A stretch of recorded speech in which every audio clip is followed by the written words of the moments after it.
All right, everybody. I got a quick update for my carry gun. For those of you who are running the P80, you might want to watch this.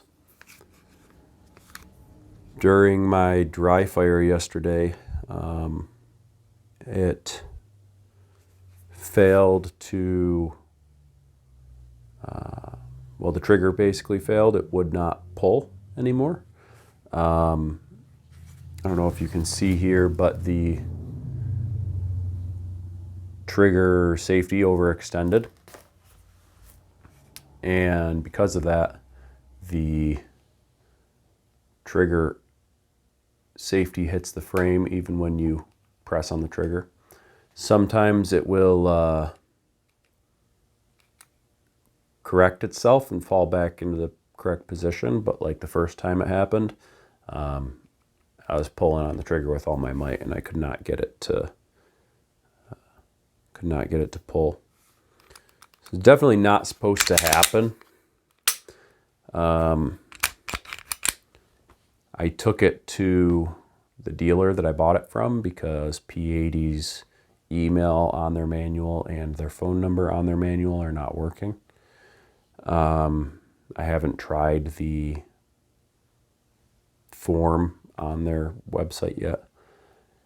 But I assume that because I put a different upper on it anyways, they're not gonna really do anything to help me out.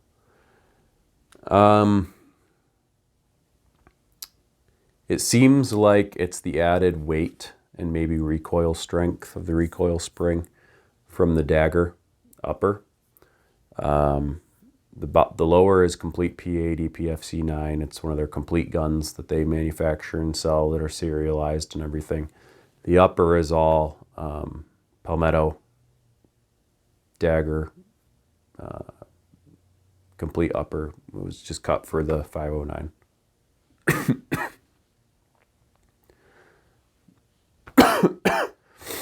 Still getting over being sick, so I apologize for that.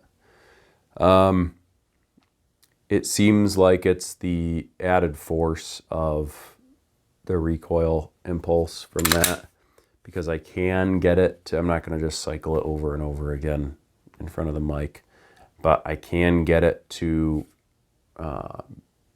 occur on its own. But I mean, real simply, if you wanted to just see it, you can just manually cause the malfunction.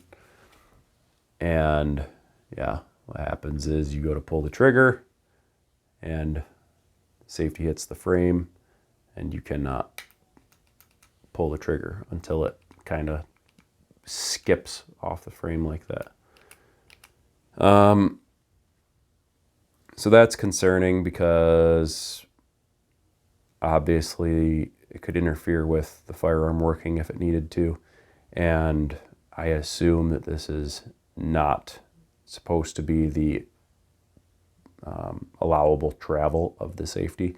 So it makes me wonder if something else could go further wrong, because the trigger safety is clearly traveling outside of its normal range of motion. So I took it back to the dealer and they basically just pulled hard through the trigger like that and then said, well, we can't get it to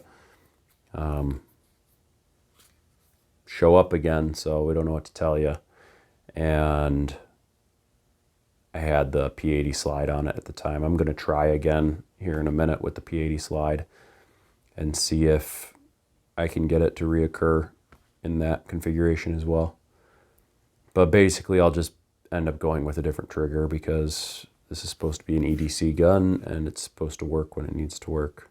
So that's my experience with the P80 at this point. I'll let you guys know if anything changes. All right, so quick update here. I will edit this in at the end of the video. I put the P80 complete upper back on, cycled it, dry fired it probably 40 times, 50 times, and got the issue to reoccur. So it's definitely not just the weight of the slide. I think that might exaggerate the problem and cause it to happen more, but it's happening regardless in the original manufacturer's arrangement of the firearm. So definitely a problem, definitely something that P80 should look into, and we'll see what they say after I fill out their form. But yeah, other than that, I would hope that this is a one-off problem. I haven't heard of it happening to anybody else. I did a quick Google search, and in all reality, I'll probably just end up running a different trigger. So this is what I get for not listening to Mr. Midwest and just buying.